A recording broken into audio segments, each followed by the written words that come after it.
अगर आप भी बहुत ज़्यादा हाई ब्लड प्रेशर की प्रॉब्लम से परेशान हैं या लो ब्लड प्रेशर है या आपके घर में कोई हाई ब्लड प्रेशर का मरीज़ है जिसे बार बार ये प्रॉब्लम होती है कि एकदम से ब्लड प्रेशर बढ़ जाता है और अभी तो लगता है कि ये कॉमन सी प्रॉब्लम है पर ये धीरे धीरे बहुत ज़्यादा सीरियस हो जाती है अगर इस पर ध्यान ना दिया गया।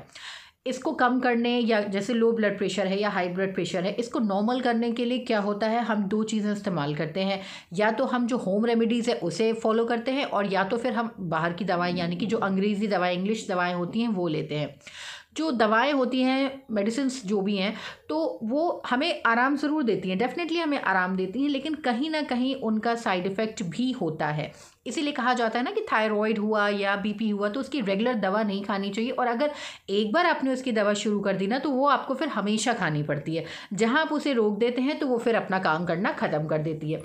ठीक है, तो हमें क्या करना चाहिए कि अगर हमें लग रहा है कि हाँ हमारा स्टार्ट हो चुका है और हम मतलब चाहते हैं उसको परमानेंटली कम करना, तो कैसे कर सकते हैं। उसके लिए मैं यहाँ पर आपको कुछ होम रेमेडीज़ बताऊंगी, वो मैं आपको पॉइंट्स में बताऊंगी क्योंकि अगर मैं डिटेल में बताऊंगी तो वीडियो बहुत ज़्यादा लंबी हो जाएगी क्योंकि 21 पॉइंट्स हैं तो उनकी ब्रीफिंग करने में बहुत ज़्यादा टाइम लगेगा। मैं एक एक उसका जो हेडिंग है मीन्स एक एक आपको पार्ट बताती जाऊंगी और आप खुद समझ सकते हैं कि उस चीज़ में ऐसा क्या है। ये हमारे घर में नॉर्मली अवेलेबल ये सारी चीज़ें होती हैं।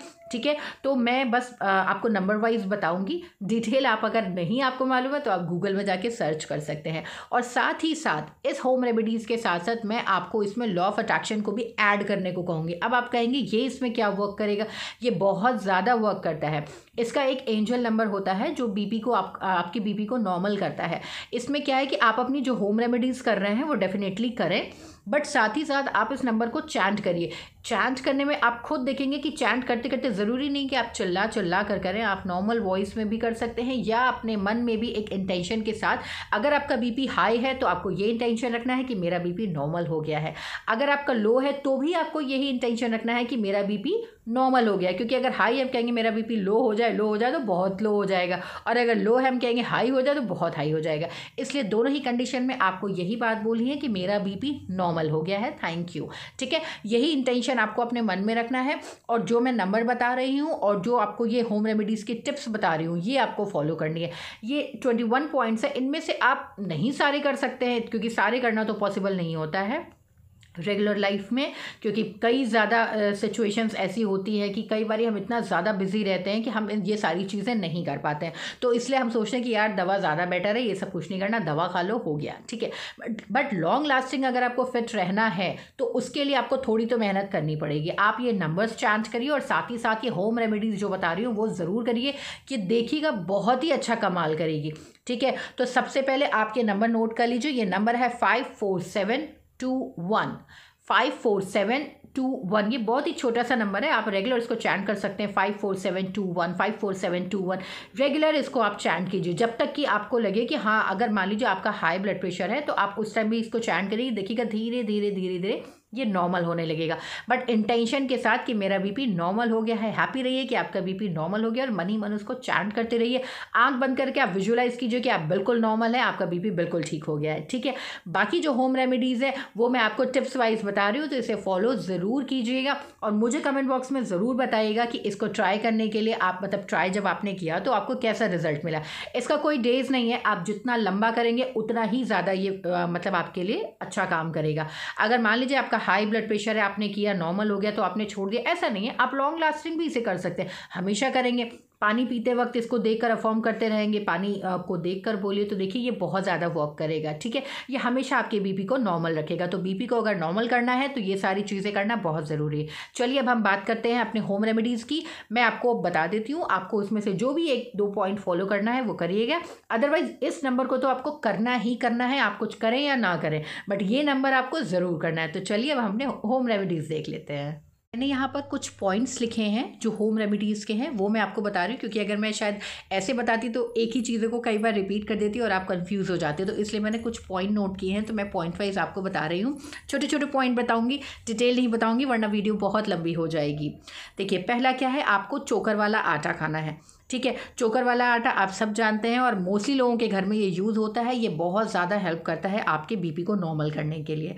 ठीक है, दूसरा क्या है कि अगर आप राइस खाते हैं तो जहाँ तक हो ब्राउन राइस का यूज़ करें। ब्राउन राइस बहुत ज़्यादा इफ़ेक्टिव होता है। थर्ड है गार्लिक। गार्लिक आप सुबह सुबह उसकी 2-3 कलियां खा के और नॉर्मल गुनगुना पानी पी सकते हैं। ये मोस्टली लोग करते हैं। ये आपको मतलब ये आपके हार्ट के लिए भी बहुत अच्छा है और आपके बीपी को कंट्रोल करता है। चौथा है आंवला।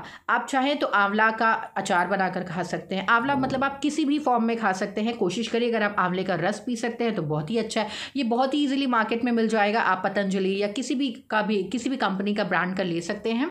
बट इसको आप एक एक ढक्कन सुबह शाम पीजिए, ये बहुत ही ज़्यादा हेल्पफुल रहेगा। फिर नेक्स्ट है मूली। मूली बहुत ज़्यादा फ़ायदा करती है और इस टाइम विंटर चल रहे हैं तो जितना ज़्यादा हो सैलेड आप खाइए। सैलेड में आप मूली जितना ज़्यादा खाएंगे उतना ही आपके लिए अच्छा होगा। ठीक है, अब है यहाँ पर दूसरा है अलसी। अलसी भी आप नॉर्मली जैसे आप क्या कर सकते हैं कि आप रात में वाटर थोड़ा 1 कप पानी लिया या आधा ग्लास पानी लिया, आप उसमें अलसी डाल दीजिए, वो रात भर में फूल जाएगा और सुबह आप उसको पी सकते हैं। अलसी बहुत ज़्यादा कारगर होता है बीपी के लिए। इलायची। इलायची कौन सी? वो जो छोटी वाली। ठीक है, उसको तो कभी भी आप ऐसे ही नॉर्मल अपने मुंह में रखकर उसको च्यू कर सकते हैं। इलायची भी बहुत फ़ायदा करती है। नेक्स्ट है प्याज। प्याज हम सब सैलेड में नॉर्मली खाते हैं, तो क्या करिए प्याज को खूब क्रश कर लीजिए, मूली को क्रश कर लीजिए और एक मिक्स सैलेड बनाइए और देखिए ये कितना ज़्यादा कारगर होता है। ठीक है, आंवले का रस मैंने आपको बता ही दिया। काली मिर्च। काली मिर्च भी बहुत ज़्यादा हेल्प करती है। मैंने कहा था ना ये सारी चीज़ें हमारे घर में या किचन में ईजिली अवेलेबल है। ठीक है, तो काली मिर्च का भी आप जितना ज़्यादा यूज़ करेंगे उतना ज़्यादा अच्छा है। नींबू, तो ये भी आपके सैलेड में यूज़ हो जाएगा, तो आप क्रश कीजिए अपने सैलेड को और नींबू उसमें डाल दीजिए, ये भी बहुत फ़ायदा करता है। फिर है तुलसी। तो तुलसी, काली मिर्च और दूसरा है मैं आपको बता देती हूँ, फिर है एक दालचीनी। ये सब आप क्या कर सकते हैं ना कि जब आप चाय बनाते हैं तो चाय में क्या कीजिए, आप तुलसी डाल दीजिए, अदरक डाल दीजिए, काली मिर्च डाल दीजिए। इससे क्या होगा, ये सारी चीज़ें एक ही में हो जाएंगी और आपको फ़ायदा करेंगी। मतलब ये एक ही साथ आपको मिल जाएंगी। आप चाहें तो तुलसी के पत्ते आप ऐसे भी चबाकर खा सकते हैं। नेक्स्ट है पपीता। अगर आपको फ्रूट्स बहुत पसंद है तो कोशिश करिए ज़्यादा से ज़्यादा आप पपीता खाइए। पपीता ब्लड प्रेशर को कंट्रोल करने में बहुत ज़्यादा हेल्पफुल होता है। जिंजर मैंने आपको बता ही दिया कि जब आप चाय बनाइए तो उसमें जिंजर है, तुलसी है, काली मिर्च है, ये सब डालकर आप चाय पीजिए। या आप चाहें तो उसका काढ़ा भी नॉर्मल बनाकर पी सकते हैं, क्योंकि अभी विंटर है तो आप नॉर्मली काढ़ा भी इसको पी सकते हैं। ठीक है, और दूसरा क्या है, वॉक करना, मेडिटेशन करना, थोड़ी बहुत एक्सरसाइज करना, ये तो मतलब एक नॉर्मल रूटीन के लिए भी बहुत ज़रूरी है। वॉक बीपी को कंट्रोल करने में, हार्ट को हेल्दी रखने में बहुत ही ज़्यादा फ़ायदेमंद होता है। तो आप ज़्यादा से ज़्यादा वॉक कीजिए। अगर मेडिटेशन कर सकते हैं तो वो कीजिए और नहीं तो थोड़ी बहुत एक्सरसाइज कीजिए, बट वॉक इन सब के साथ भी बहुत ज़रूरी है। तो आपको क्या करना है कि जितनी मैंने ये होम रेमेडीज़ बताई हैं, आई होप कि आपने समझ ली होगी। नहीं समझी तो आप इस वीडियो को दोबारा देख लीजिएगा या डाउनलोड करके भी देख सकते हैं। ठीक है, तो आप ये जितनी भी मैंने रेमेडीज़ बताई है इनमें से आप चाहे सारी फॉलो कीजिए और चाहे जो भी आपको मतलब ईजिली कंफर्टेबल फील हो वो आप यूज़ कर सकते हैं। बट जो मैंने आपको वो नंबर बताया था ना, वो नंबर आपको ज़्यादा से ज़्यादा चैंट करना है, 54721। ये नंबर आपको ज़्यादा से ज़्यादा चैंट करना है। फिर देखिए आपका बीपी नॉर्मल ही रहेगा और हमें अपना बीपी नॉर्मल ही करना है। इससे क्या होगा, आपकी हेल्थ बहुत अच्छी रहेगी, आप अपने आप को फिट फील करेंगे। तो अगर हमेशा के लिए फिट करना है तो थोड़ी होम रेमेडीज़ ज़रूरी है, थोड़ा वॉक ज़रूरी है, थोड़ी एक्सरसाइज ज़रूरी है और लॉ ऑफ अट्रैक्शन अगर ऐड हो जाता है तो फिर यार क्या बात है, फिर मिरेकल ही मिरेकल है। तो आई होप कि ये आप ज़रूर फॉलो करेंगे और ये आपके लिए बहुत ही ज़्यादा हेल्पफुल होगा।